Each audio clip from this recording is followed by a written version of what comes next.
Amados,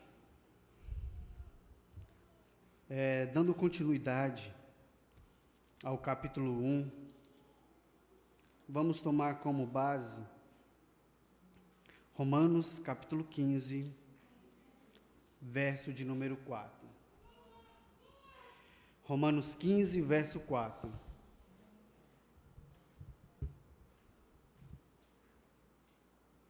Diz assim: pois tudo quanto outrora foi escrito para o nosso ensino foi escrito, a fim de que, pela paciência e pela consolação das Escrituras, tenhamos esperança. Amém.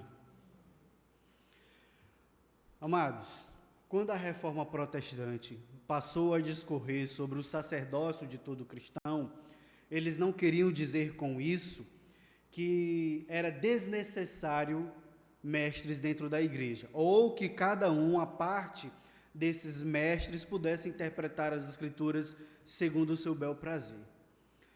Eles diziam com o sacerdócio de todo crente que todos, pelo sacrifício expiatório de Cristo, têm acesso em ousadia à presença de Deus, porque Cristo é o nosso mediador, único mediador. Da mesma forma que eles enfatizaram o sacerdócio de todo cristão, eles também enfatizavam que o Senhor lhe deu mestre à sua igreja para orientar a igreja, preservar a igreja de corrupções. Afinal, as 3 epístolas do apóstolo Paulo são epístolas doutrinárias, que em seus contextos coloca as Escrituras Sagradas como autoritativa. Ou seja, o apóstolo do Senhor, mestre do Senhor, estava ali orientando a igreja. E os reformadores, bem como os reformados, eles se ancoram nessa premissa de que o Senhor, ele capacita homens para ensinar a sua igreja, não a parte da palavra, mas em sujeição às Escrituras, em submissão à palavra do Senhor, a aprender o que as Escrituras têm a nos ensinar sobre a doutrina da salvação, sobre a convocação divina interna, sobre a adoção, justificação, regeneração, ou seja, todos os temas essenciais para a igreja do Senhor Jesus Cristo. Contudo, ao decorrer da história da igreja, sempre houve homens que se arrogavam de uma intimidade sobrenatural com o Espírito Santo a ponto de dispensarem o auxílio de mestres ou de qualquer história doutrinária na sua formação. Estes homens, eles diziam que a intimidade que eles tinham com o Espírito Santo os autorizava a ensinar a igreja até mesmo a parte das Escrituras Sagradas, se assim as suas supostas revelações, experiências os conduzissem. Montano, no primeiro século, tinha essa ideia, e muitos outros tiveram essas ideias. Interpretar as Escrituras Sagradas não com base no auxílio do Espírito Santo, estudo fiel das Escrituras Sagradas, mas segundo as suas experiências, subjetividade e assim por diante. E o nosso contexto não é diferente. Nós vivemos em um contexto de pluralidade. Todas as religiões levam a Deus. Não existe uma verdade absoluta. Daí vem um relativismo. Não existe uma verdade absoluta. O que existe são opiniões, são visões com relação a algo que se vê. E cada visão, a partir do ângulo que é visto o objeto, tem a sua credibilidade. Muitos vão dizer isso. Contudo, o Senhor Jesus Cristo, ele deixou bem claro: eu sou o caminho, a verdade e a vida, e ninguém vai ao Pai a não ser por mim. Naquele contexto também de pluralidade, Jesus Cristo, ele se colocou como a única verdade, a verdade absoluta de Deus para a salvação de todos aqueles que estão perdidos e que se arrependem nele. Então, quando nós estamos tratando das doutrinas da graça, como nós vimos na aula anterior, nós estamos tratando não simplesmente de opiniões, mas de conteúdos concretos, profundos. E dependendo como é que você interpreta esses textos bíblicos, de fato, vai lhe levar a seguir um caminho fundamentado na palavra do Senhor, através de um estudo sério pelo auxílio do Espírito Santo, ou a se fomentar em um movimento que tenta colocar o homem em somatória com a soberania divina. Então, como você interpreta os textos bíblicos, vai dizer que campo de teologia e interpretação você se encontra. E como nós lemos agora há pouco, tudo quanto outrora foi escrito, para o nosso ensino foi escrito. Devemos aprender com as Escrituras Sagradas, porque o ser humano, como o irmão Hélito leu hoje, o ser humano, ele está corrompido pelo pecado. Não somente as suas intenções, não somente as suas ações, mas toda a estrutura humana foi afetada pelo pecado. E se não for o Senhor moldando, transformando, regenerando, ninguém se salva. Nenhuma carne se salvaria. Então, vejam, meus irmãos, que se fundamentar na palavra do nosso Deus, que é autoritativa para as nossas vidas, nos traz, além de ensino, como em termos experienciais, paciência, consolação e esperança, que é o que Paulo diz no versículo 4 de Romanos capítulo 15. Então, queridos, quando nós tratamos de calvinismo e arminianismo, nós estamos falando de diferenças concretas, reais, substanciais e significativas, pois são dois polos teológicos que se auto-excluem. Não há como você querer ser calvinista e arminiano, né? Então, quando você entende facetas desses sistemas teológicos, você vai se posicionar em um desses campos. Ah, pastor, mas eu não quero ser calvinista, eu quero ser bíblico. Nós tratamos isso, né, nas primeiras lições que tivemos, mas vejam que essa nomenclatura nos define, não no sentido de enaltecer a pessoa de João Calvino, pois ele foi tão pecador como eu e você somos. Quando nós dizemos que somos calvinistas, ou quando alguém se diz arminiano, essa pessoa ela está se definindo, se limitando a um campo teológico, a um sistema de teologia que interpreta as Escrituras Sagradas. É isso que essas pessoas estão dizendo. Portanto, meus amados irmãos, como Paulo Anglada falou, né, há diferenças concretas, reais, substanciais e significativas entre esses dois sistemas teológicos. E como Paulo Anglada fala no final do livro, todo mundo nasce arminiano, né? Só depois de um encontro real com Cristo, né, embasado em uma teologia saudável e fiel, é que a pessoa passa a entender as doutrinas antigas da graça.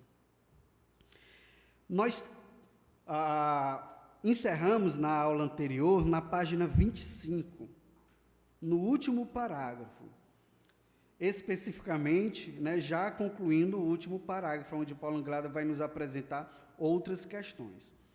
Vamos ler outro texto bíblico. Esse texto bíblico é um clássico quando se trata das antigas doutrinas da graça, Filipenses capítulo 2, versículo 13.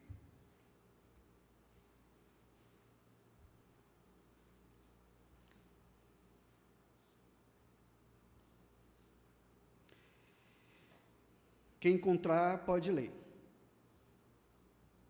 Filipenses 2,13.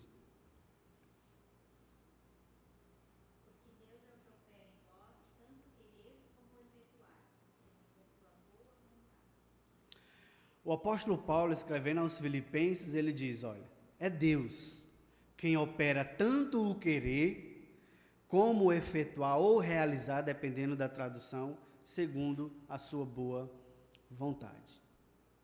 Amados, se alguém ao decorrer, né, do estudo que nós estamos tendo tiver alguma pergunta, eu peço que façam no microfone, porque nós estamos gravando a aula. Então, façam no microfone, por gentileza. Pois bem, meus irmãos, o apóstolo Paulo, ele está dizendo que a soberania de Deus, não somente na salvação, como também na santificação, é algo concreto, real. É claro, com isso não se nega a responsabilidade humana em se confessar, em buscar, em se santificar. Mas o apóstolo Paulo diz que a causa primária da nossa salvação e santificação, ou seja, o autor primário da salvação e santificação é o Senhor.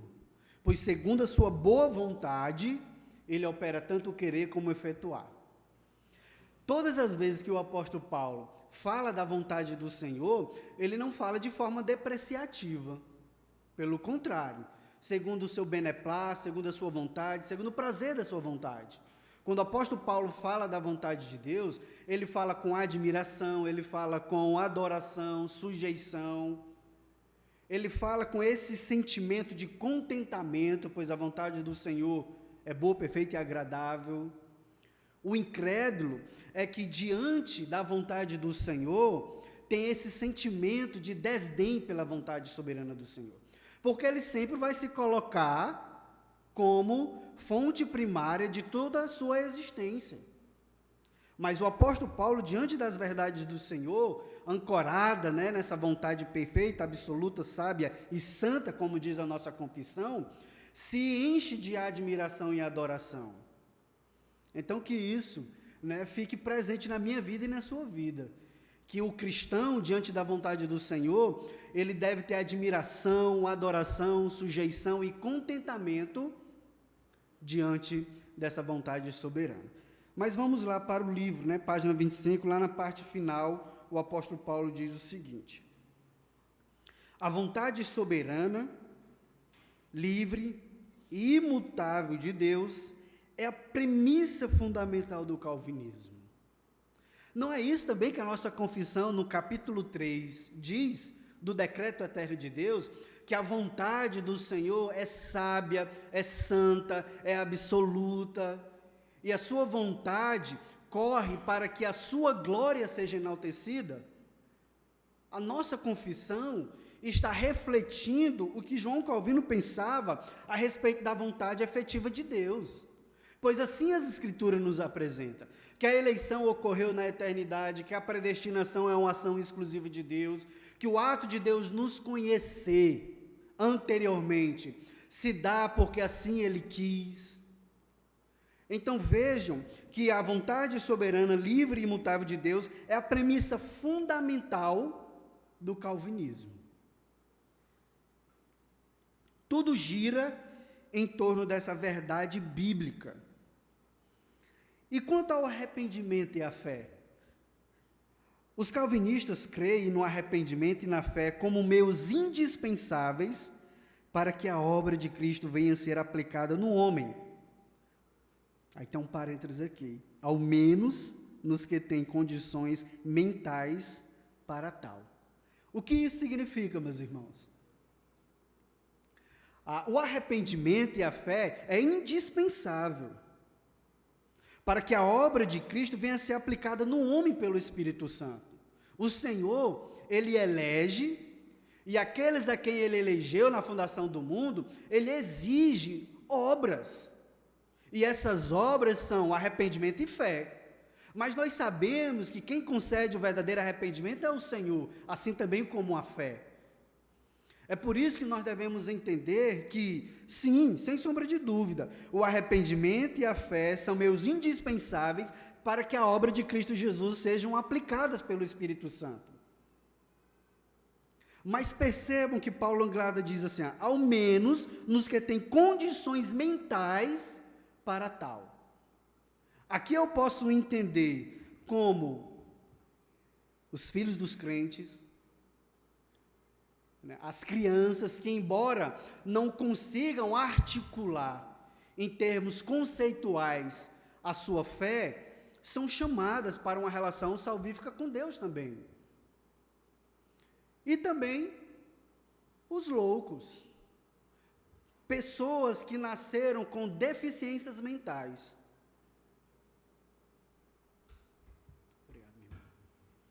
Embora elas não consigam expressar a racionalidade da sua fé, como nos molda as Escrituras Sagradas em termos de a necessidade de arrependimento e fé para a aplicação da pessoa de Cristo, se o Senhor as elegeu, elas são salvas.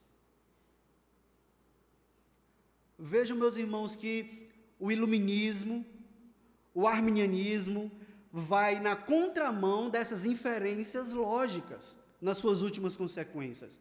Porque se exige arrependimento e fé para que haja de fato eleição, salvação, santificação, e os loucos?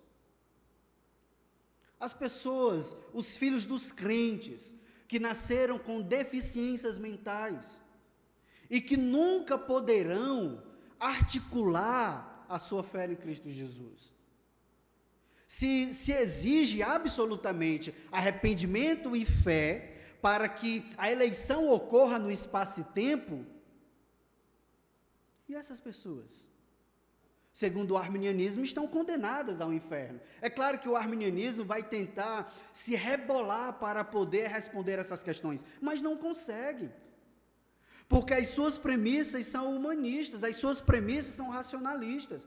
Há reflexos do iluminismo, do humanismo, no campo arminiano teológico.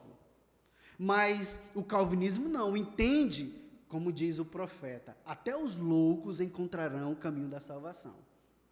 O calvinismo não entende que a salvação é pela graça, não é pelas obras. Então, se um filho, se uma filha de pais cristãos que expressam a sua fé verdadeira em Deus, não consegue articular a sua fé, nunca conseguirão passar por essa realidade, mesmo assim estão inseridos num contexto de pacto, porque a salvação é pela graça. É isso que Paulo Anglada está querendo dizer. Mas continuando, arrependei-vos e crede no Evangelho. É um sumário da exortação bíblica ao homem. Entretanto, o que leva alguns dentre os pecadores, na condição de cegos espirituais e escravos do pecado, a arrependerem-se e crerem no Evangelho de Cristo. A Bíblia afirma que o homem está morto em seus delitos e pecados. Então, quem toma a iniciativa para salvá-lo? A vontade de Deus é condicionada pela vontade do homem ou a vontade do homem pela vontade de Deus? Dependendo como nós respondemos tudo isso aqui, diz que campo teológico nós assumimos como premissas para a nossa caminhada cristã. Se você diz que é indispensável o arrependimento e a fé para que a eleição ocorra, para que a salvação ocorra, então, de fato, sem essas considerações das crianças, né, e dos deficientes mentais, sem essas considerações, você está no campo teológico arminiano. Porque o calvinista também acerta as mesmas premissas, contudo com essas ressalvas. Os filhos dos crentes estão num contexto de pacto, aqueles deficientes mentais, né, que por algum motivo, seja causado pela mãe ou por questões física mesmo, sem a mãe ter influenciado, essas pessoas que nasceram com problemas, são salvas pela graça, porque a eleição, ela não está condicionada à vontade humana, ou o palavreado humano, pelo contrário. Mas se você insiste que a salvação é um construto do homem, seja nas ações ou nas expressões verbais, você está em um determinado campo.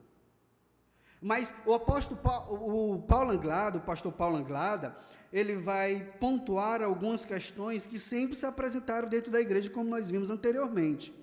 Aí ele coloca o pelagianismo, que dizia o seguinte: o pelagiano, ele não hesita em responder, o homem aceita Cristo porque escolheu fazer isso. A vontade humana desassistida é a base da sua salvação, ou seja, tudo depende do homem. Entretanto, o pelagianismo não crê no pecado original nem na graça divina, tendo sido rejeitado como heresia pela fé cristã ao longo da sua história. Mas com Pelágio, o pelagianismo foi desconsiderado. É uma heresia. Mas houve muitas pessoas, e ainda há hoje pessoas que dizem que o homem, ele é livre para escolher ser salvo ou não. Pois quando ele rejeita Cristo, ele rejeita porque ele tem todo o poder de rejeitar a Cristo. Ele é livre. Não somente em termos salvíficos, mas até na prática de boas obras. Né? Ele diria o seguinte: olha, eu sou tão livre que eu não preciso do cristianismo, eu não preciso de Cristo, eu me construo em termos salvíficos naquilo que eu acredito, porque eu sou livre, eu tenho toda a capacidade, toda a potencialidade de viver aquilo que eu quero. Meus irmãos, não tem a estátua de Leonardo da Vinci, se não me falha a memória, de Davi? Leonardo da Vinci, né? Aquela estátua, as mãos na estátua são desproporcionais ao corpo. Por quê? Por quê? Por que as mãos são maiores do que a proporção do corpo?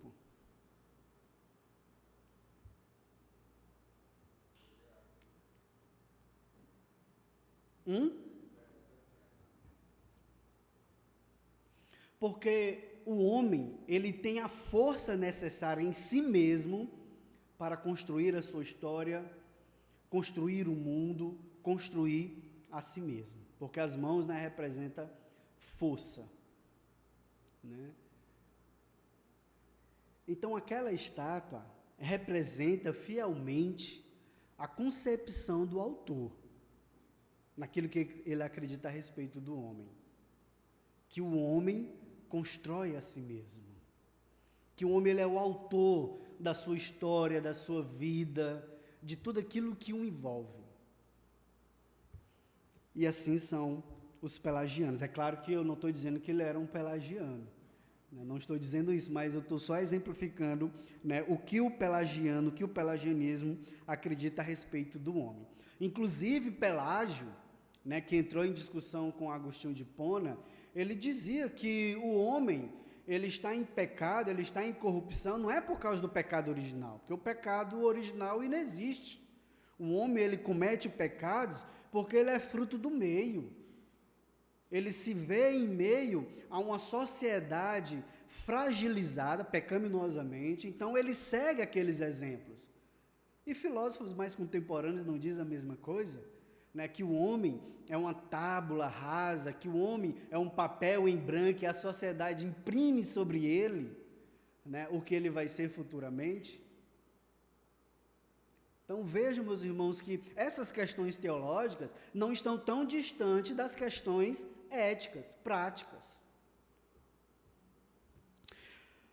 Como o pelagianismo foi condenado como heresia, rejeitado como heresia pela fé cristã, aí houve uma tentativa de levar o pelagianismo a um patamar mais aceitável. Aí surgiu o semi-pelagianismo, que diz o seguinte: por sua vez, embora reconheça a enfermidade moral do homem, afirma que este deve fazer o primeiro movimento em direção a Deus por suas próprias forças. Após o que, então, vem a sinceridade de seus esforços. Vendo a sinceridade de seus esforços, Deus cooperará com sua graça, recompensando os esforços do homem, ou seja, o homem dá o primeiro passo. Como isso aqui é atual, meus irmãos? Né? Como isso aqui está presente? Hã? Livre-arbítrio. Justamente. Então, o semi-pelagianismo assume essas premissas. Olha, sim, ao pecado, à realidade do pecado original. Esse pecado afetou o homem, mas não o afetou completamente. Então, ele pode dar o passo inicial. Uma faceta da teologia com relação a essas questões, defendida pela Igreja Católica Romana, se dá por causa de Tomás de Aquino, né, que pegou ali os escritos de Aristóteles e tentou cristianizar Aristóteles. Então, Tomás de Aquino dizia a mesma coisa. Olha, o pecado afetou a nossa Constituição, mas não a razão. Então, o semi-pelagianismo acredita justamente nisso. O pecado afetou, sim, algumas áreas da existência humana, mas isso não o inabilita a querer a Deus. Pelo contrário, em si, ele tem toda a capacidade de escolher a Deus. E Deus, vendo os seus esforços, o recompensa, né? O salva, o abençoa, o preserva. Meus irmãos, qual é o problema com o semipelagianismo, à luz de algumas questões anteriores? Qual é o problema do semipelagianismo? O que isso acarreta no entendimento da vontade soberana de Deus?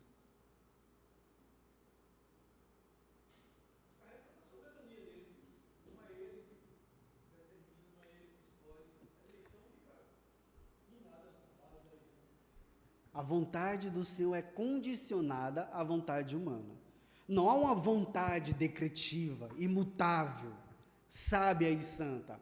Há uma vontade condicionada a uma vontade humana. E, em última instância, a vontade humana se sobressai à vontade soberana. Porque supondo que Deus, olha, eu quero te salvar, mas se você não der o primeiro passo, eu não posso fazer nada. Além da vontade do Senhor ser condicionada à vontade humana, a vontade não é mais soberana, e sim a vontade do homem, que condiciona a vontade de Deus e que, em última instância, é o fator primário para a sua salvação. Os problemas teológicos com esse posicionamento, meus queridos, são graves. Porque a vontade do Senhor está sendo condicionada à vontade humana. E como esse jargão está presente em muitas igrejas. Dê o primeiro passo. O Senhor, Ele só quer que você dê o primeiro passo. Se você der o primeiro passo, aí você vai ver o que é que o Senhor vai fazer. Amados, doutrinariamente falando, né, como essas pessoas são ingênuas. Né? Eu não acredito, né, aqueles irmãos assim, neófitos, ignorantes, biblicamente, eu não acredito que haja em suas mentes tal compreensão. Olha, a vontade do Senhor vai ser condicionada, a vontade do homem é soberana.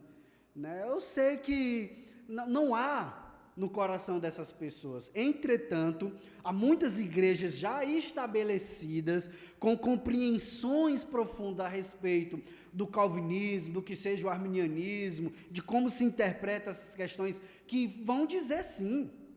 Vão dizer sim, a vontade de Deus está condicionada à vontade humana. Sim, o homem, ele é senhor da sua própria vida. Ele colabora com Deus, é aquilo que nós vimos anteriormente, né? É o sinergismo, né? Há uma movimentação entre Deus e o homem, para que assim a salvação surja. É uma somatória entre o homem e Deus. Olha, eu dou o primeiro passo, o Senhor dá os demais. Mas foi eu que dei o primeiro passo. Só houve os outros passos porque eu dei o primeiro passo. Então, eu não estou dizendo aqui que aquelas pessoas assim mais ingênuas, mais ignorantes biblicamente, né, erram, né, efetivamente, né, intencionalmente. Mas há pessoas sim que erram, sim, sem sombra de dúvida. Pessoas que negam essas verdades centrais do cristianismo.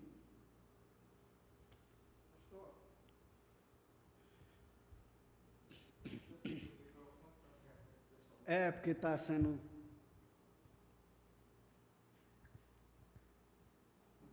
Esse problema vem lá de trás. E aí Sim. eu me lembro que, alguns anos atrás, eu adentrei um templo, ouvi uma pregação, e no encerramento, o pregador perguntou quem aceitava Jesus, levantasse a sua mão, e eu levantei a minha. Eu pergunto, foi meu livre-arbítrio ou foi o chamado? Foi esse chamado divino sobre a sua vida. Mas na minha concepção lá atrás, e em algumas pregações que eu tive o privilégio de fazer, eu conclamava as pessoas a aceitarem a Jesus, levantando a mão, dando um passo à frente, etc. Até hoje, a maioria das igrejas fazem isso, né? Até hoje, a maioria das igrejas não, dos pregadores fazem esse aceno. Então, ignorância, inocência, ou... motivado de fato. Isso. Onde é que eu entro aí agora? Agora? Sim. Agora você não pode se enclausurar mais nessas falsas premissas, não. Porque você está tendo a oportunidade de discutir sobre essas questões. Meus irmãos, olha, o grande problema da igreja é a falta de profundidade teológica nos ministros, nos presbíteros, nos diáconos, nos membros. São pessoas que não são ensinadas a se aprofundar nas Escrituras Sagradas. Então a gente vai lá para João, quando Jesus disse: errais em não conhecer as Escrituras, Sim. pois elas falam de mim. É Mateus 22, né? Errais não conhecendo as Escrituras e nem o poder de Deus. Em João examinai. Isso, tá certo. Examinai as Escrituras porque elas testificam de mim. Meus queridos, olha, nós somos chamados a exercitar o nosso cérebro. O cérebro é um músculo tão importante quanto o corpo. Mas o que é que a nossa sociedade faz hoje? Exercite o corpo, né? Ame a si mesmo, cuide somente do corpo. Aí o que é que acontece? Pessoas que vêm para a escola bíblica dominical, ao invés de procurar entender, procurar ler as Escrituras Sagradas, exercitar a sua mente, ficam com os celulares abertos, olhando as redes sociais devido às suas vidas medíocres e superficiais. Ao invés de se encurvar as Escrituras Sagradas diariamente, ficam horas e horas nas redes sociais com banalidades. Tira pelas conversas das pessoas hoje. As conversas das pessoas hoje são conversas rasas.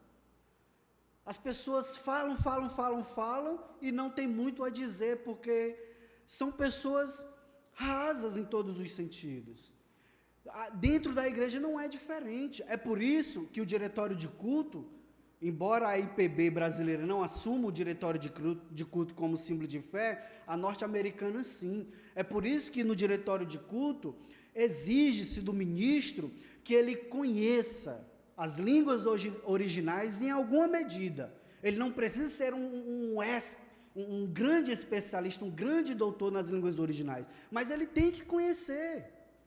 Porque foram as línguas originais, nas suas traduções, que também criaram várias interpretações problemáticas. E nos voltando aos autógrafos não, porque não, né, aos originais, nós nos aprofundamos em termos de intelectualidade, espiritualidade. Não somente isso, mas o diretório de culto também exige que os ministros conheçam os conhecimentos das esferas humanas. Então, meus irmãos, há pastores hoje que não sabem pregar. Há pastores hoje que não conseguem construir, né, uma frase em um português aceitável. Há pastores que passam 50 minutos falando amém, amém, amém, não é assim, meus irmãos, não é assim, meus irmãos. Ou seja, aquela repetição desnecessária que evidencia falta de vocabulário e conteúdo. E a igreja sofre com isso.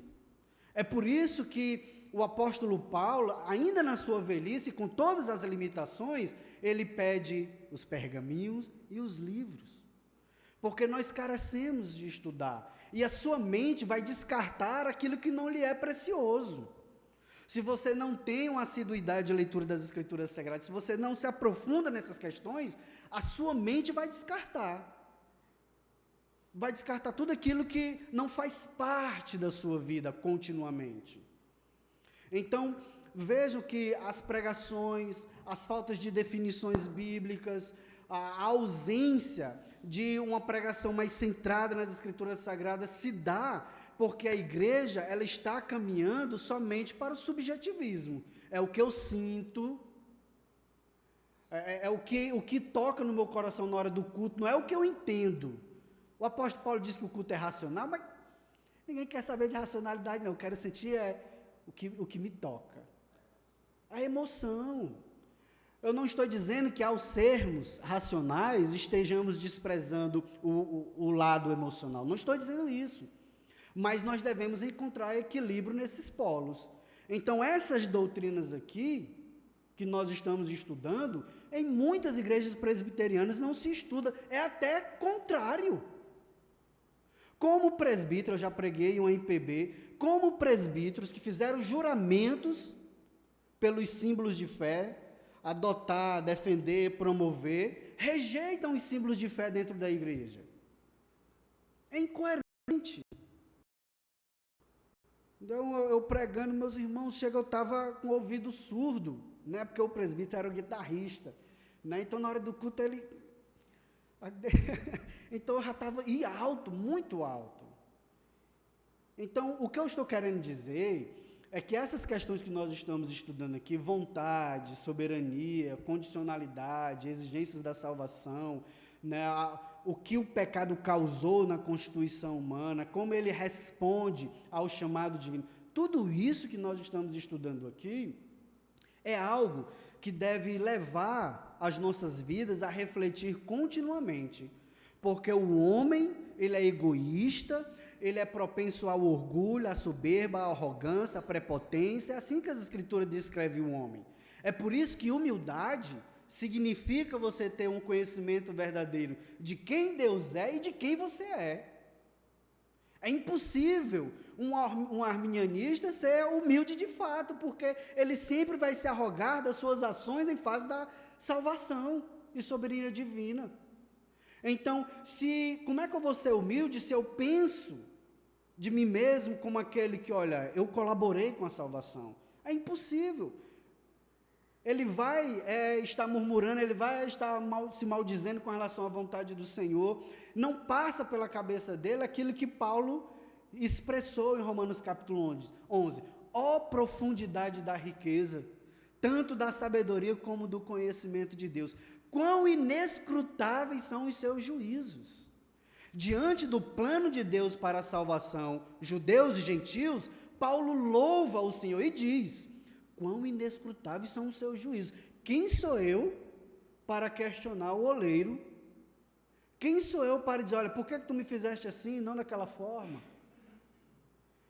Então, diante da majestade, sabedoria, soberania de Deus, e diante da sua santidade, a única coisa que nós podemos dizer é, ai de mim, como Isaías diz, ai de mim.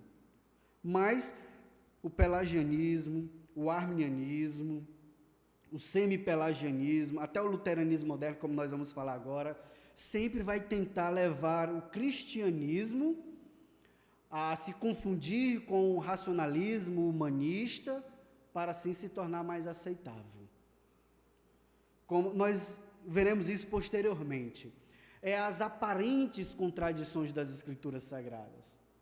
Ou paradoxos, ou seja, duas verdades sendo enfatizadas nas Escrituras Sagradas: a soberania de Deus e a responsabilidade humana. São duas verdades ensinadas nas Escrituras Sagradas. Jamais que a vontade humana irá se sobressair à soberania divina. Jamais que a soberania divina irá anular a responsabilidade divina.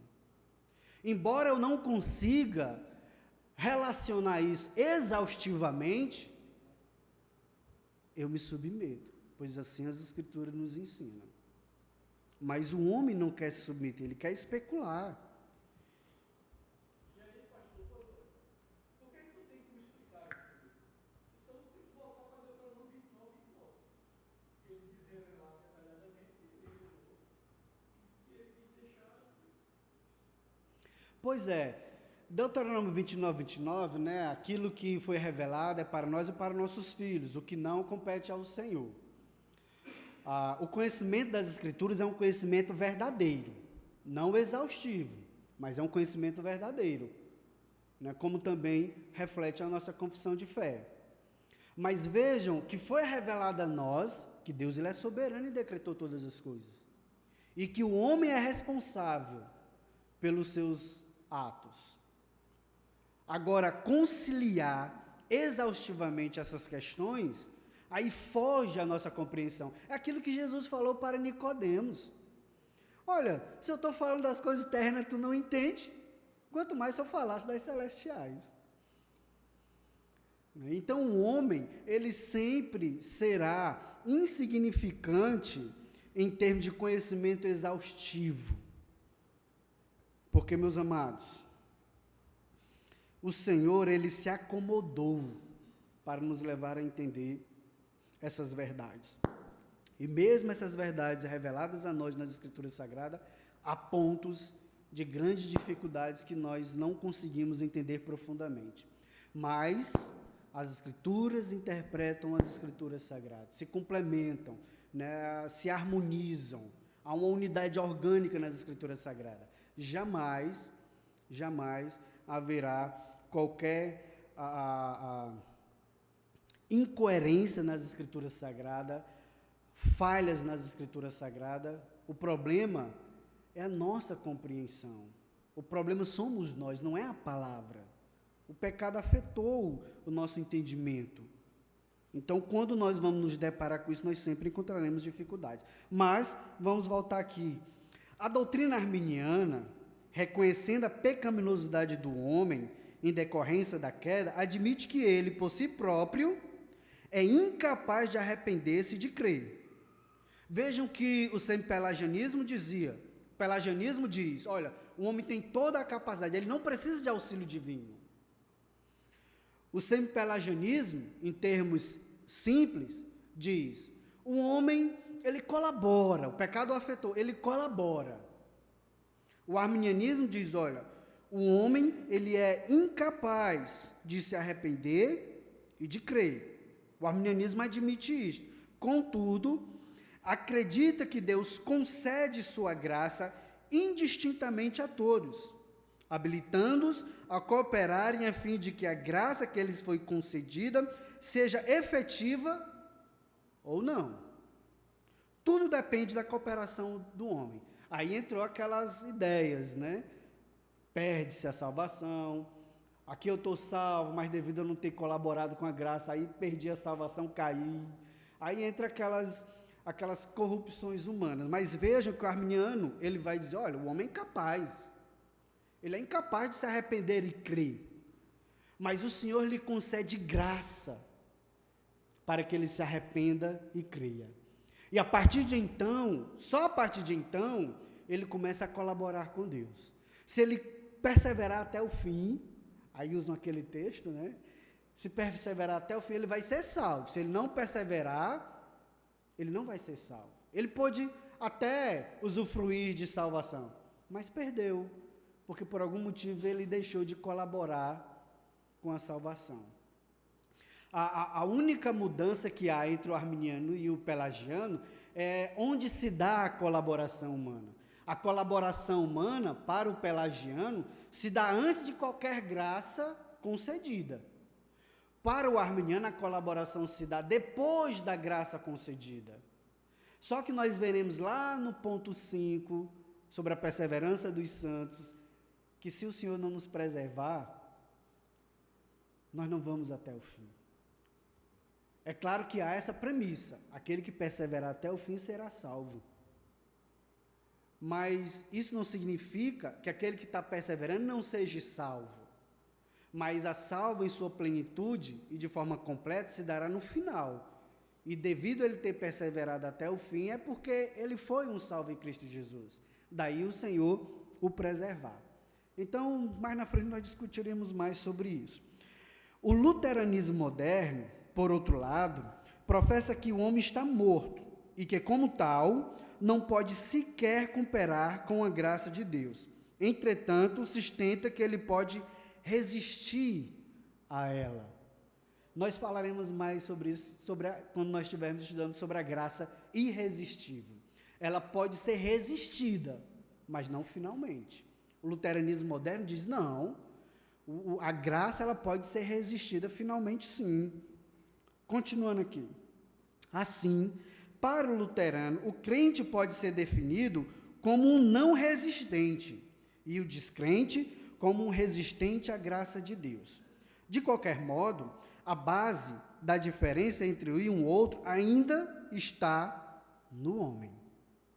Tudo depende da resistência humana. Ele resiste ou não resiste. Só que a Bíblia diz que Paulo resistiu, e muito, quando ele está diante, né, de um homem político. Ele disse que a visão de Cristo Jesus lhe disse, dura coisa recalcitrar contra os aguilhões. Paulo estava dizendo o seguinte, que Jesus já tinha falado, de alguma forma já tinha falado, já tinha, né, tocado no seu coração, mas ele se mantinha resistente. E assim como um boi, né, ou um cavalo, que diante da resistência recebe um ferrão pontiagudo, seja na sola dos pés, para os mais modernos, ou para os antigos, né, uma vara com uma ponta pontiaguda no final, o boi, ele vai para onde o Senhor quer. Então, Paulo estava dizendo o seguinte, olha, eu resisti, mas Cristo disse, olha, dura coisa contra ti é resistir. Então, o crente, ele pode resistir, mas não finalmente. Um dia ele vai se dobrar a essa graça que é irresistível. Deus não vai anular a vontade humana. Deus vai moldar o seu coração, moldar as suas percepções, e ele vai se conscientizar dos seus pecados e necessidade de arrependimento e fé. Tranquilo, meus irmãos, até aqui? Todo mundo entendendo? Então, continuemos. Diferente de todas essas correntes teológicas, no que diz respeito à salvação, o calvinismo atribui tudo à graça de Deus. Morto nos seus delitos e pecados, o homem não pode tomar iniciativa alguma em direção a Deus, nem cooperar, nem resistir à eficácia do chamado divino. Logo, todos os predestinados para a adoração de filhos serão eficazmente chamados. Todos os chamados crerão, pois até a fé é dom de Deus. Todos os que creem serão justificados, os justificados serão santificados, e todos os santificados serão finalmente glorificados. Para o calvinista, portanto, Deus opera a redenção de quem quer e rejeita também a quem quer, independentemente da vontade do homem. A vontade de Deus não depende da vontade humana. Esta sim depende da vontade de Deus. Em última instância, todos os outros movimentos, a vontade humana colabora, é o fator primordial, mas no calvinismo não. A vontade humana sempre vai depender da vontade divina, seja para a salvação ou preservação da vontade. Pois o apóstolo Paulo, em Filipenses 2,13, quando ele diz, né, porque Deus é o que efetua em vós tanto o querer como o efetuar, segundo a sua boa vontade, ele estava dizendo isso para quem? Para a igreja. Filipenses 2,13. Paulo estava dizendo isso para a igreja. Então, vejam que a vontade humana sempre vai depender da vontade divina. Não é a fé que exercemos que determina a eleição. É a eleição que predetermina a fé. Consequentemente, para o calvinista, tudo depende de Deus. Vejam que isso aqui que o pastor Paulo Anglada diz é muito importante. Não é a fé que exercemos que determina a eleição. É a eleição que predetermina a fé. Isso aqui, meus irmãos, é fruto de uma discussão profunda, mas o Paulo Anglada ele está já sintetizando aqui para nós. Porque muitos vão dizer, olha, devido a eu ter acreditado em Deus, devido a eu ter depositado fé nele, aí sim a eleição ocorreu. A eleição não é uma consequência lógica da fé que eu depositei em Deus. Só que Paulo Anglada diz, não é a fé que exercemos que determina a eleição, é a eleição que predetermina a fé. Então, aqueles a quem o Senhor elegeu, um dia o Senhor vai lhes conceder fé, vai lhes outorgar fé, para que assim estes, os salvos, se apropriem de todos os privilégios que Cristo tem. A vocação, justificação, santificação, conversão e, por fim, a glorificação. Porque um eleito ele não pode se perder. Ele pode cair, ele pode quebrar a sua comunhão com Cristo Jesus, por conta dos seus pecados, mas ele jamais vai morrer em seus pecados. Amados, e na nossa caminhada cristã nós vamos nos deparar com pessoas que as circunstâncias, a própria pessoa, pontuavam que eram salvos em Cristo Jesus, mas que morreram em pecados. É porque aquela pessoa, ela nunca foi eleita. Um jovem, né, que eu conhecia, né, crescemos no mesmo bairro junto, ele enveredou pela vida das drogas, criminalidade. E uma vez eu e outro irmão, nós fomos visitá-lo. Ele que já tinha sido evangelizado em outras oportunidades. Ele recebeu 7 tiros e sobreviveu.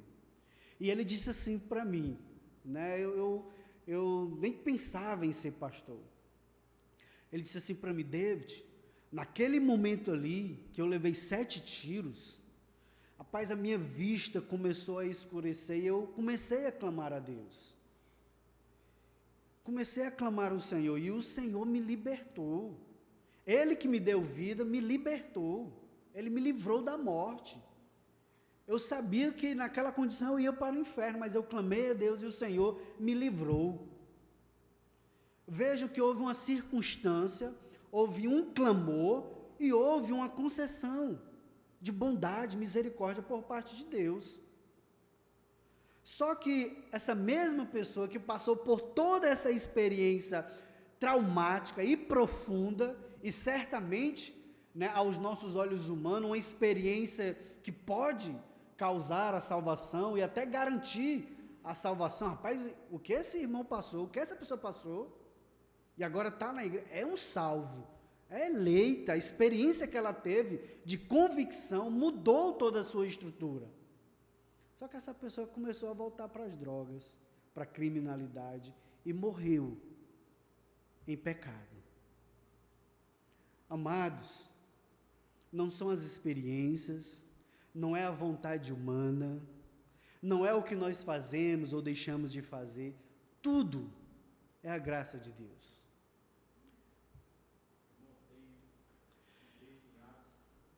Amados, se alguém fizer uma pergunta, levante o braço, aí os irmãos que estão com o microfone, dá uma carreirinha para entregar.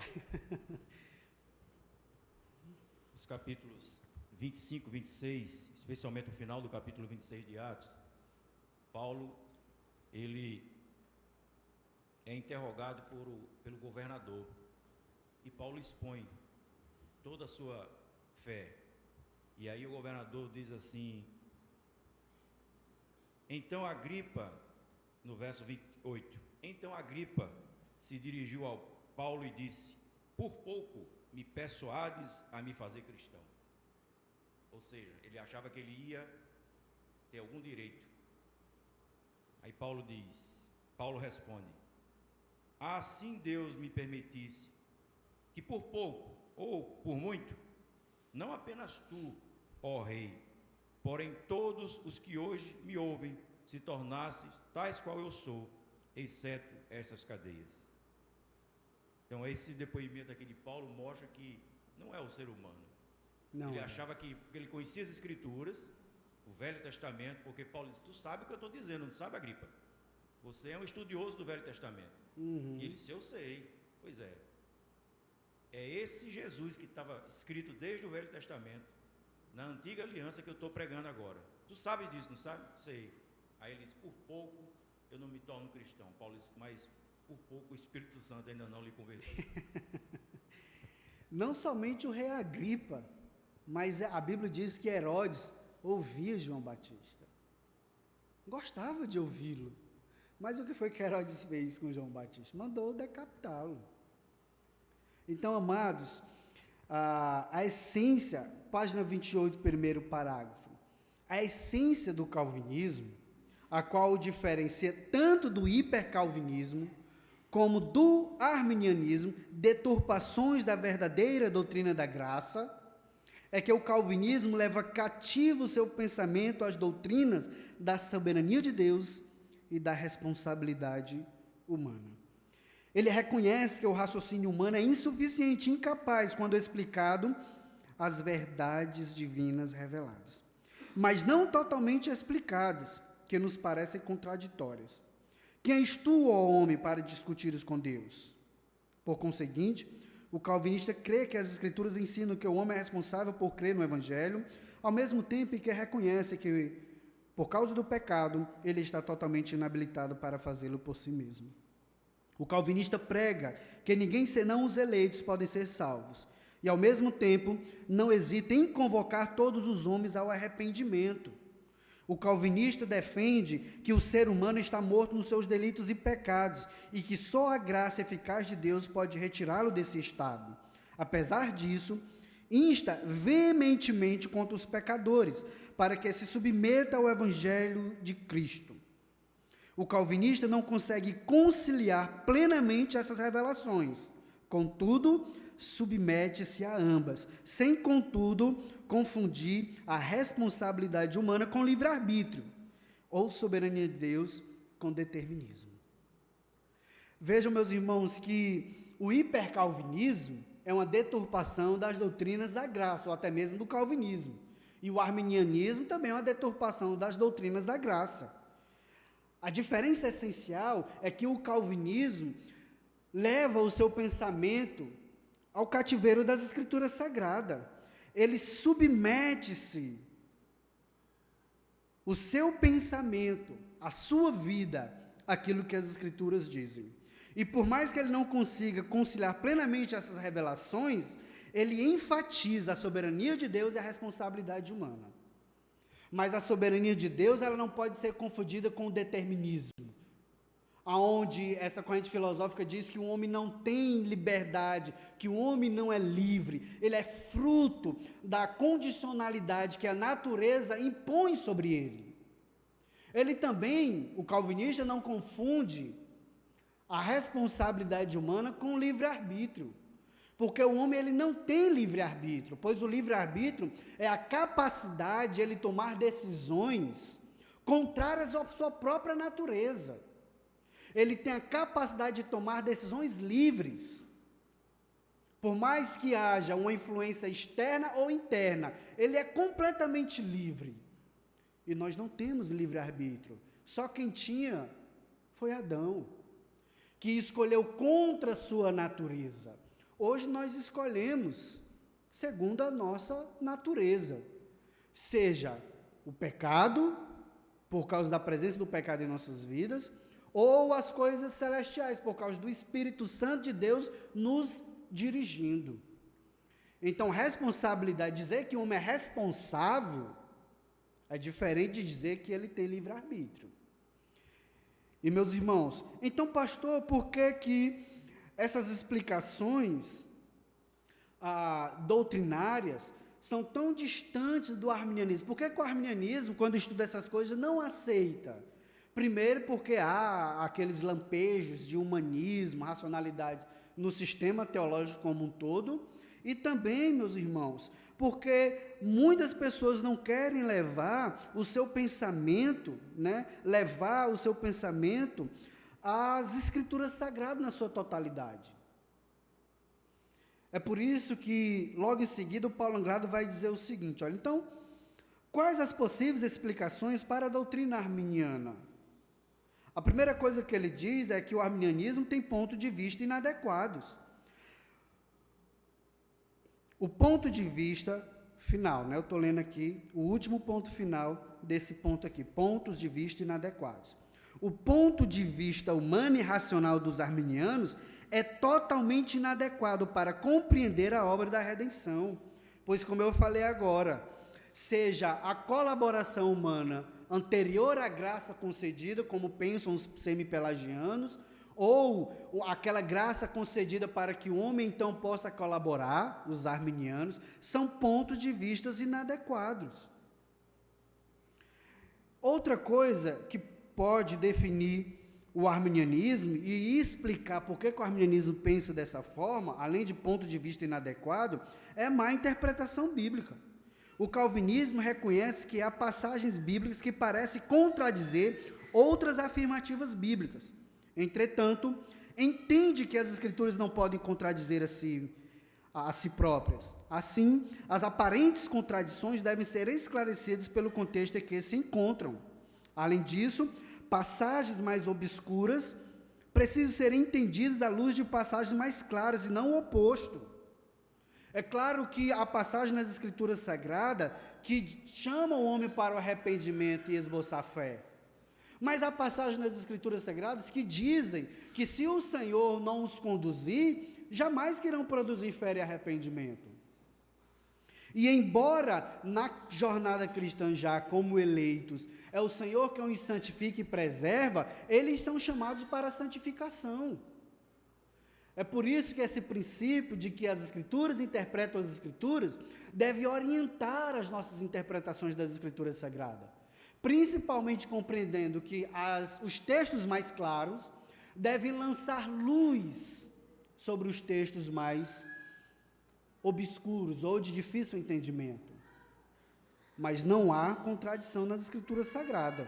O arminiano, contudo, interpreta mal as Escrituras Sagradas, pois tenta conciliar a soberania de Deus e a responsabilidade humana à parte das Escrituras Sagradas. O arminianismo desconsidera a história da igreja. Pode parecer uma atitude piedosa declarar: para mim, bastam as Escrituras. Não obstante, não é sábio desprezar o acervo teológico monumental que a história da igreja nos legou, especialmente nas obras produzidas em períodos áureos, como nas épocas de reformas, de reavivamentos espirituais, como nas épocas de produção confessional, como os nossos símbolos de fé. Quando nós desprezamos a história da igreja, as doutrinas que surgiram através das controvérsias e debates teológicos, nós estamos perdendo uma grande riqueza teológica. Pois aqueles que dizem, não, eu não acredito nos símbolos de fé, comigo é só as Escrituras Sagradas. Essas pessoas que dizem isso, têm uma coxa de retalho doutrinário em suas vidas. Não conseguem definir o que seja adoção em termos bíblicos, não conseguem definir o que seja justificação em termos bíblicos. São pessoas que são incoerentes doutrinariamente, porque não conseguem harmonizar o que acreditam. São pessoas doutrinariamente frágeis. É por isso que o pastor Lloyd Jones, no seu livro Pregação em Pregadores, deixa bem claro que o ministro, ele tem que conhecer as Escrituras Sagradas, o pregador da palavra tem que conhecer as Escrituras Sagradas e também ter uma boa teologia sistemática. Porque a sistematização das Escrituras Sagradas vai ajudá-lo a não se contradizer nas Escrituras Sagradas, como muitos ministros se contradizem na hora de suas pregações, porque podem até conhecer as Escrituras Sagradas, mas não há um campo único, harmonioso em suas mentes, sistematicamente. É por isso que vivem entrando em contradições. Um exemplo disso, pastor, aquele texto que a gente leu no início dos trabalhos, né, de Romanos 3. Paulo, quando ele diz aquilo, não há nenhum justo, não há um justo sequer, ele não tira isso da mente dele só, ele vai buscar onde? No livro de Eclesiastes, no capítulo 7, no Salmo 14, no Salmo 53. Então, o próprio Paulo usa as Escrituras para interpretar, reforçar a tese dele. Justamente. A gente, quando escuta algumas pessoas que creem no arminianismo, a gente às vezes fica assim, até meio confuso, mas ele cita, está aqui, está nas Escrituras, né? Mas a gente tem que lembrar que todo pensamento humano parte de pressuposto, parte de cosmovisão. Ou seja, eu tenho uma cosmovisão de que o homem está no centro a visão antropocêntrica, aí sim eu vou pender para o arminianismo, né? Sim, sim. Mas tudo depende do pressuposto, lá do início, da cosmovisão, da base em que você vai interpretar todas essas verdades. E a Bíblia, ela, de fato, se interpreta a si mesma, né? Todos esses textos, se a gente for ver no geral, tomando a Bíblia como um todo, a gente vai perceber a fragilidade deles. Quando a gente vê o próprio apóstolo Paulo recorre às Escrituras para interpretar, então a gente também não pode fugir disso. Sim, sim. E é impressionante como há essa unidade e harmonia no pensamento dos autores do Novo Testamento. Jesus citou muito o Antigo Testamento, os apóstolos citaram muito o Antigo Testamento. Só nós aqui estamos perdendo gradativamente essa capacidade de unidade e harmonia doutrinária. Então, meus irmãos, para encerrar, o arminianismo está de acordo com a natureza humana caída. As doutrinas arminianas harmonizam-se mais facilmente com a tendência pervertida do homem que não concebe submeter-se totalmente à vontade soberana de Deus. Elas são atrativas para o homem natural, uma vez que tendem a elevar o eu. Neste sentido, a interpretação arminiana parece mais natural. Afinal, todos nascem arminianos. Essa do Paulo Anglada, uma bênção. O pastor Paulo Anglada já faleceu. Então, meus queridos, vejam que o arminianismo, de fato, se coaduna melhor com a perversidade humana, porque o homem sempre vai querer elevar a si próprio. Ele sempre vai querer, não, tem algo para eu fazer. Não, não é só o Senhor, não, é eu também. Sempre vai querer colocar o seu eu como algo que se sobressai à vontade divina, em muitas instâncias.